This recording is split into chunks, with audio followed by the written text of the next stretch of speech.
dan pinjol. Ya, judi online dan pinjaman online ilegal. Ini sensitif, tema yang berat, Penuh tantangan dan menjadi tantangan bagi kehidupan kita. kalau orang Medan mengatakan isu ini ngeri-ngeri sedap. Penting untuk semuanya, tapi juga penting untuk masyarakat Indonesia. Menarik untuk kita bahas dan masih relevan untuk kita kaji bersama. Tidak hanya bagi kami, tidak hanya bagi masyarakat, tapi juga bagi generasi muda yang ada di tanah air. Kita tahu perkembangan teknologi juga terus dirasakan hingga hari ini.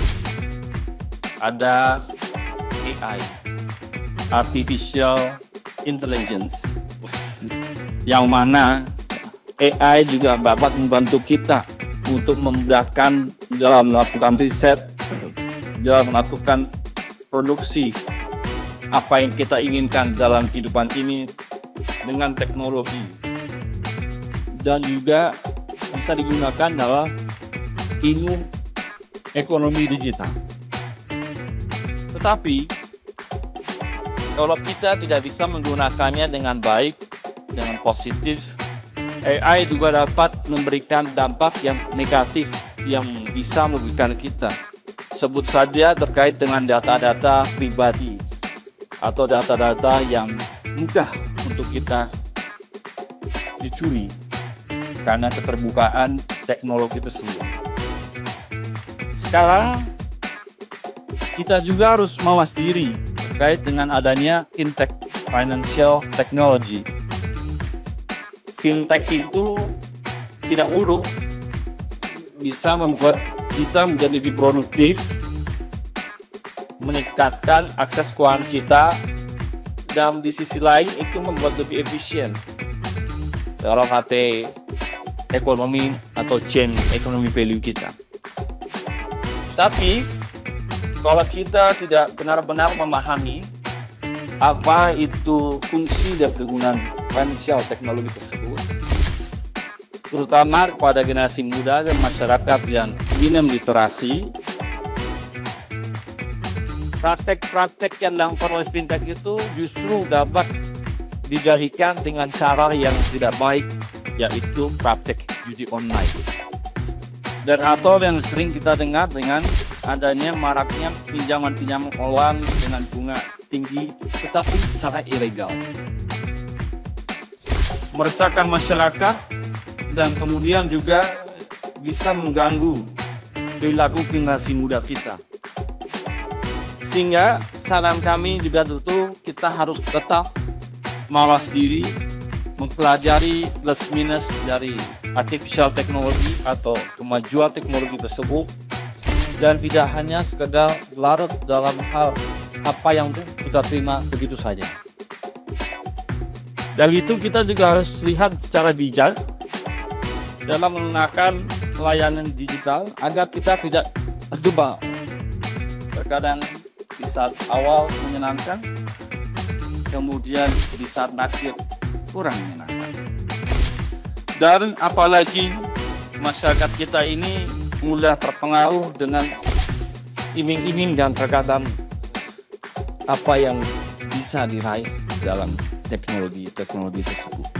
Adanya edukasi khusus terkait dengan bagaimana literasi keuangan itu harus dilakukan oleh individu atau masyarakat kita yang ada di tanah air, baik dari skala menengah ataupun yang rendah, baiknya usia tua, muda, dan mungkin mereka yang baru mengenal dunia keuangan. Selanjutnya kita juga ingin para penegak hukum, di sini kita juga punya mantan kepolisian, ada mantan TNI, dan seterusnya, melakukan tindakan tegas dalam penertiban aturan dan hukum yang berlaku. Lantas kalau kita tidak boleh berjudi, meminjam online secara ilegal, apa yang harus kita lakukan? Kita sebagai manusia, apalagi adik-adik generasi muda yang sangat cerdas, memiliki idealisme, mimpi masa depan kehidupan, dan tentunya ingin berbuat dan terbaik untuk bangsa. Cara-cara positif masih banyak yang bisa kita lakukan dalam kehidupan ini. Oleh karena itu, teruslah belajar dan bekerja keras. Setuju? Belajar bekerja keras adalah satu cara bagi kita untuk kita tidak terkungkung dalam situasi gelap. Yang berikutnya, kita juga ingin adik-adik semuanya, masyarakat dinasti muda kita, kalau punya rezeki, punya kelebihan, gunakan dana tersebut untuk ditabung. Karena kita tidak tahu apa yang terjadi ke masa lalu kita. Karena kita tidak tahu apa yang terjadi ketika kita membutuhkan di saat-saat kita sedang berkuliah, berumah tangga, dan seterusnya. Menabung, kalau sudah cukup, adik-adik punya kelihayan dalam hal lain berkaitan dengan keuangan, bisa melakukan investasi. Investasi yang legal, investasi yang baik untuk mempercepat pertumbuhan keuangan adik-adik semuanya. Adik-adik semuanya masih banyak yang berkeinginan menjadi pengusaha. Siapa yang menjadi pengusaha di sini? Angkat tangan. Siapa yang ingin menjadi seorang wirausaha? Angkat tangan. Pasti ada juga yang ingin menjadi pedagang, betul? Pengusaha, betul? Bisa juga memulai dengan cara berusaha, wirausaha. Tidak harus yang besar-besar. Negara juga sudah memberikan uang agar lebih mudah dalam berusaha dengan perizinan terpadu, satu pintu ya, dipercepat. Tapi juga negara memberikan uang bagi keluarga-keluarga anak muda untuk mendapatkan akses kredit usaha yang kita dengar sebagai kredit usaha rakyat yang sekitar 5 juta, 10 juta, dan kelas-kelas kecil mikro dan menengah. Jadi itu juga salah satu cara bagaimana kita untuk meningkatkan wellness kita, kesejahteraan kita dengan cara yang positif. Akhirnya tentunya saya berharap dengan mengucapkan Bismillahirrahmanirrahim,